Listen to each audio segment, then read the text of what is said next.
you got to figure Durant's going to give this a year, right? Give it one good season where you have Kyrie as like a full-time player, as a teammate, and see what happens. See, because wasn't that the whole reason he went to Brooklyn, was to play next to Kyrie Irving? And man, Kyrie signs that deal. We post our show like 3 hours later. Durant wants a trade out of Brooklyn, like within 3 hours.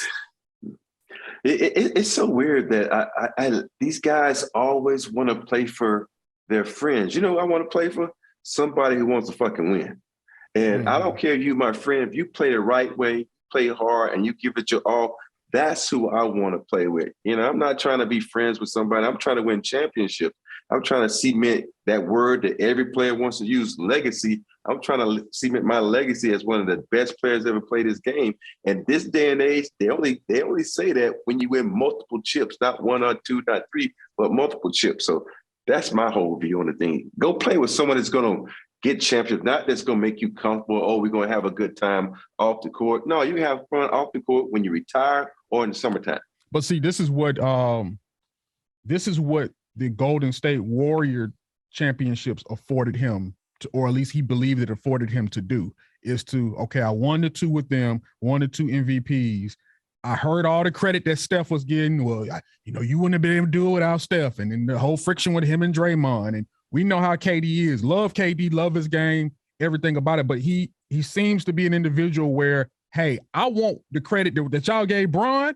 I want some of that credit too. That credit that y'all giving Steph, I think y'all forgot about who I am. So let me go over here and not just me. Let me go get my homeboy Kyrie and let's say, we're going to do this together. And then we're going to show these people that, hey, you can do it without LeBron. I can do it without Steph, and we can create our own narrative. And look what it's come to. In 4 seasons, ain't make it to they ain't making out the East. They didn't make it out the East. He was a big toe away, though, man. You got to think about that. Big toe away. Right. Yeah. I mean, I guess for me too, and this has always been my thing. At some point, don't you want to stop?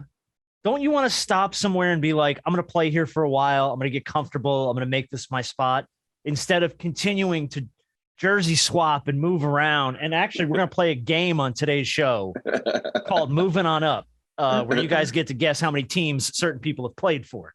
Don't you want to just stop all the moving around at some point? I do. You look at people like Kobe, Dirk Nowitzki, these guys, Tim Duncan. You have no questions about their quote unquote legacy. They were at those teams 20 years. They played through bad times. They played through good times because they know that the organization had their back and they had theirs. And it's easier to do that. When a guy's going to be established in a certain organization, people around are like, okay, I'm going to go play for them. Like, for instance, when they had those rumblings of Tim Duncan leaving there and going to Orlando and playing for Doc Rivers, that was one of the reasons I didn't opt out of my contract in LA, because I was like, I'm not going to San Antonio if Tim's not there. Mm-hmm. And for me, it makes a big difference. I know I'm not one of these upper echelon players that can, demand this and that, but I'm one of those players that's going to make those guys better, and is going to, bring that veteran leadership and that something to a team that's going to help you win championships. And I think a lot of times, some players, not all players, some players forget that you need guys like that, like the B. Shaws, like the Bruce Bowens, like the Sam Cassell's, that's going to escalate your team in other areas that you ain't even thinking about. And I mean, don't count yourself out as an upper echelon player. You got 7 rings, bro. I think you did okay. You know what I mean? I think you shined everywhere you had an opportunity to do so. You were never just a background player. You were a key piece of all those teams. I think so. Sometimes I think I was a pip. Sometimes I think it's Gladys Knight, But it's okay to be a pip. Like, I don't need to be Huey Lewis. I'm okay being in the news. I'm all right. You know what I mean? But like I always say, I think what's bigger than, being the man and not being the man is the respect.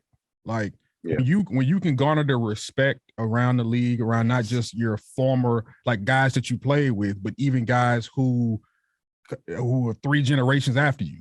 Oh yeah, I know who that is. They call him Big Shot Bob. Like, it transcends through different generations and time. So because there are a lot of superstars who don't have the respect. They're superstars, but they don't have the respect. That's just what KD is fishing for. Yeah. The respect. Yeah. And so, yes, he's a superstar. Yes, he's one of the greatest players of all time. But he's unsettled because he don't have the respect from people. And I think when you have the respect, sometimes it feels a lot better than where you are on the totem pole when it comes to rankings.